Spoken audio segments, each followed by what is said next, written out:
Thank you. And it's a wonderful opportunity to be able to address some comments, particularly through the lens of teacher education, to be part of some of the solution finding for this area of the world. And I believe that Dr. Afzal's research and our conversation today are also going to expose some of the complexity of the issues and the challenges that are faced. And I think voices and work together, both from the inside and the outside, are going to be part of the solution finding that we have. Using your wonderful research on the textbooks and on the materials, the curriculum available, I'm going to talk a little bit further, and not only will I share a little bit of a comparative perspective through an international lens, but I think it's very interesting to look at what is happening in Pakistan and think about it in terms of the current needs of the country, but also how we can bring this conversation forward to find some solution-making pathways. Curriculum design and reform take a tremendous amount of time, and you don't know what happens to them until they're already done, and then we're years down the road. And so this is where I think it's important to, to look at possibilities for things to be done simultaneously with the curriculum reform. I couldn't agree more that curriculum reform needs to happen.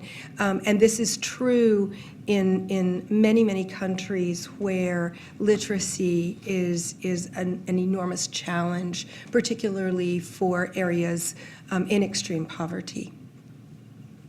So I know Michael's going to talk about the educational landscape, so I'm going to give that off to you in just a few minutes. But I want to just bring out what I know about the extreme differences in and around the country, urban challenges, rural challenges, challenges of students living in different economic situations, students who have had effective teachers and students who have not had the advantage of effective teachers.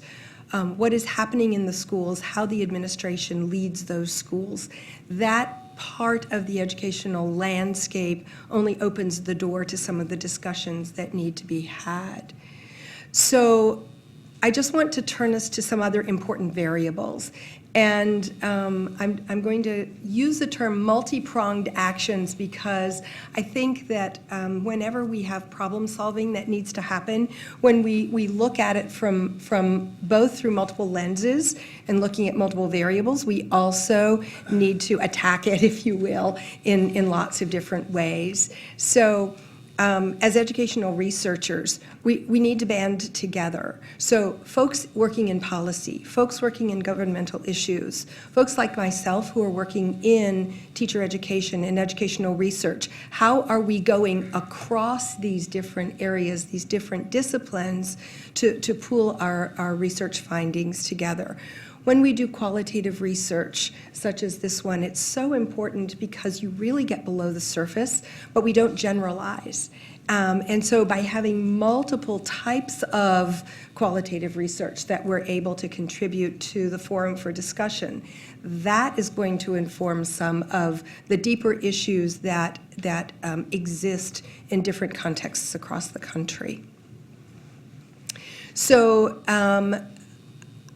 how do you think we might be able to incorporate some of this systematic research across the country at different levels, at many different levels? And I think that's going to be one of the areas that we need to look at.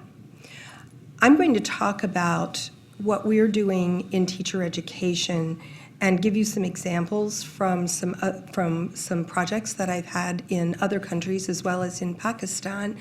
And we've been looking at the effects and the importance of teacher education along the continuum of an educator's life. So what we do as educators is hugely important in the classrooms. How we do it, how we look at the impact of our work on the students in our classrooms. That starts as we work to prepare teachers. And I'm going to use the term teacher education because in so many countries of the world, there's a term teacher training.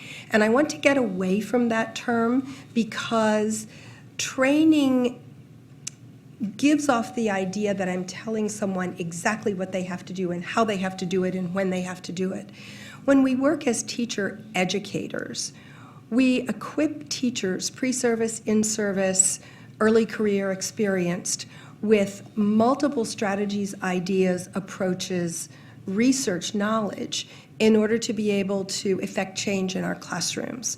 So teacher education includes concepts of developmental phases and stages that students go through in their lifetime.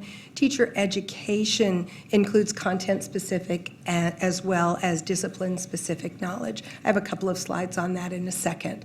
So these 4 areas of looking at teacher education in the pre-service, which I mean those students who are preparing to enter the classroom, ongoing professional development that's robust, that meets the needs of the teachers in their contexts, that understands and honors what they know and can do, but helps them move forward to new steps.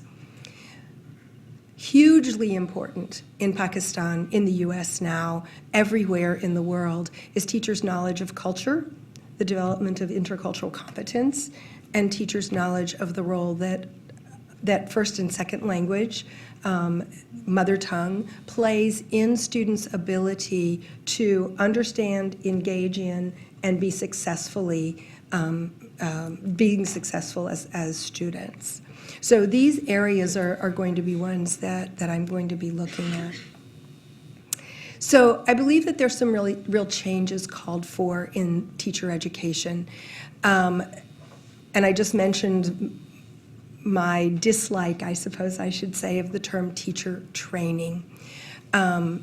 Teacher education needs to be put in place for teachers working with students from the very early ages all the way up through the more advanced levels.